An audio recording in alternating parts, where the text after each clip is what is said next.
Okay ဒီနေ့တော့သင်ခန်းစာကိုလုပ်ဖို့အတွက်ဒီစိတ်ရနေပြီးတော့ new file ပေါ့နော် new file တစ်ခုယူလိုက်ပြီးတော့ကျွန်တော်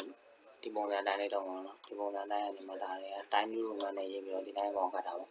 အဲ့တော့ကျွန်တော် alignment တွေကလဲချိန်တယ်အဲ့ဒါလေးတော့နည်းနည်းပြင်ကြည့်ပါပေါ့နော်အဲ့တော့ဒီမှာစောနာမည်တွေကကြတော့ alignment ကို left ထားမှရမှာပေါ့နော်အလဲထားအဲ့တော့ကျွန်တော်ဒီကောင်ကကြတော့လာစာက alignment ကို right ထားမှရအဲ့တော့ကျွန်တော်ဒီ reman ဆိုတဲ့ဟာလေးမှာကျွန်တော်ဒီကောင်ဒီလေးကိုပေါ့နော် A2 ကနေပြီးတော့ E5 ကိုကျွန်တော်တို့တဘောထပ်ပေါင်းရင်တဲ့ကောင်ဘာလို့သုံးအောင်လဲဒီကောင်ပေါ့နော်ဒီ alignment group မှာရှိရင် mark center ဆိုတာလေးကိုသုံးရတယ်ဟာဒါမျိုးလေးပေါ့နော်အဲ့တော့ကျွန်တော်ဒီဟာကိုမြန်မာသားရေးမှာဖြစ်တဲ့တော့ win in ဟိုဖောင်းစလေးထားမယ်ပေါ့နော်ဖောင်းစလေးထားမယ်တော့အဲ့ကျွန်တော်ရိုက်လိုက်မယ်ရှင်းပြလိုက်ရင်လာတာပြန်ပြီးရိုက်လိုက်မယ်ပေါ့နော်ပြလိုက်ရင်အဲ့တော့ကျွန်တော်တို့ကအဲ့ကောင်ကအဲ့လိုဆင်းသွားတယ်ဆိုတာတွေ့တော့အဲ့ဒါတကယ်ကြောင်းလေးရေးရပါတော့အဲ့တော့ကျွန်တော်တို့ကြောင်းဆင်းပြီးတော့ရေးချင်တယ်ဆိုရင် order နဲ့ enter လေးကိုနှိပ်အောင်ပေါ့ order enter အဲ့လိုလာတာဖြတ်ပြီးလာတာဖြတ်ပြီးရေးလိုက်ပေါ့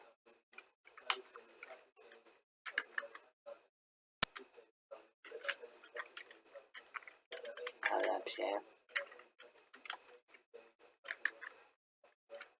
လာတာဖြတ်ပြီးလာတာဖြတ်ပြီးဆိုပြီးရိုက်လိုက်မှာပေါ့နော်အဲ့တော့ကျွန်တော်တို့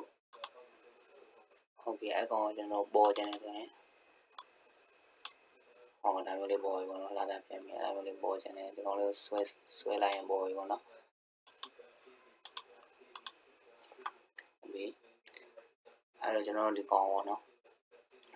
အဲ့ကျွန်တော်ဒီ exam မှာ10ကွက်ထဲမှာပေါ့နော်10ကွက်ထဲမှာကျွန်တော်တို့ဒီလိုမျိုးပြက်လင်းတဲ့ကြောင်လာတာပြန်ပြီးတဲ့ကြောင်ဆင်းကျင်နေဆို order enter ပေါ့နော်အောက်မှာကျင်ဒီတိုင်းကျွန်တော်ဒီ10တစ်ခုချင်းဆင်းကျင်နေဆို enter ပေါ့နော်ဒါလေးမှတ်ထားအဲ့တော့ဘာလို့လဲဆိုကျွန်တော်တို့ဒီ orientation ဆိုတာလေးကိုကျွန်တော်သုံးကြည့်မှာပေါ့နော်အဲ့တော့ no name a salary reman ကိုမှတ်လိုက် no name a salary reman ကိုမှတ်လိုက်မှာပေါ့နော်မှတ်ပြီးတော့ orientation ဆိုတာလေးကို